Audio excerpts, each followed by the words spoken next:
বুন্ডি, এই ছেলেটা কে হয় তোমার? আমার বয়ফ্রেন্ড, মানে আমি বিয়ে করছো? আচ্ছা, তুমি ওরা পছন্দ করো, ভালোবাসো। তোমার বাবাকে? আমার আব্বু ওই যে ওরা আমি চিনি তো, আমার এই যে ইনি তোমার বাবা, ওরা তোমার নিতে আসছে, তুমি কি তার সাথে যাবা? আমি ওনার সাথে যাবো। এখন তো তুমি তো প্রাপ্তবয়স্ক হও নাই। একটু দাঁড়াও, একটু ধৈর্য ধরো। আমি প্রাপ্তবয়স্ক হই না, আমার বিয়ে দেবে কেন? তো আপনি কি আপনার মেয়ে বিয়ে দিচ্ছেন? আমি বিয়ে দেওয়ার দিকে আমি ছেলেও আছে, বিয়ে না আপসে থাকবে আমার বাড়িতে। যাবো। তুমি কি ওর সাথে যাবা? এখন তুমি তো প্রাপ্তবয়স্ক হও নাই। আমি ওর আব্বুর সাথে কথা বলছি।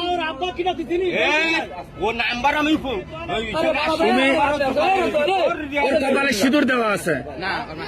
আরে মুসলমান, মুসলমান মেয়ে দিচ্ছিলাম তাই মনে লাগছে। তোমার বাসা কোথায়? তোমার নিতে আসছো, এরা যদি এখন তোমার মায়েরা পুলিশে দেয় কি করবা? তুমি এত সাহস নিয়ে কিভাবে আসলে রাজশাহী থেকে এখানে? ফোন করেছে এই জন্য এসে আমি বলছি বলেই তো আসছি।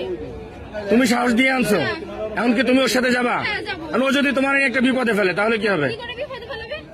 মনে করো যে একটা বিপদে ফেললো, ও তোমার একটা বিপদে ফেললো, আমার আব্বু বলছে আমি যদি চলে যাইতে চাই আমাকে চলে যাইতে বলছে। তুমি আর গায়ে হাত দেবো না। আমি যা বলছি আমি আর দেবো না, দেবো না, দেবো না, দেবো না, আমি দেবো না।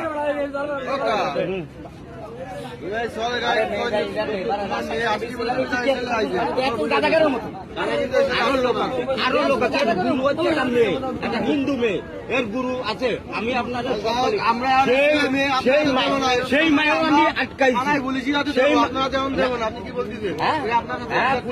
না না না, প্রশাসনের বাইরে দেওয়া যাবে না। তোমরা একটু এদিকে আসো, আমার সাথে আসো, তোমরা একটু এদিকে আসো, এদিকে আসো।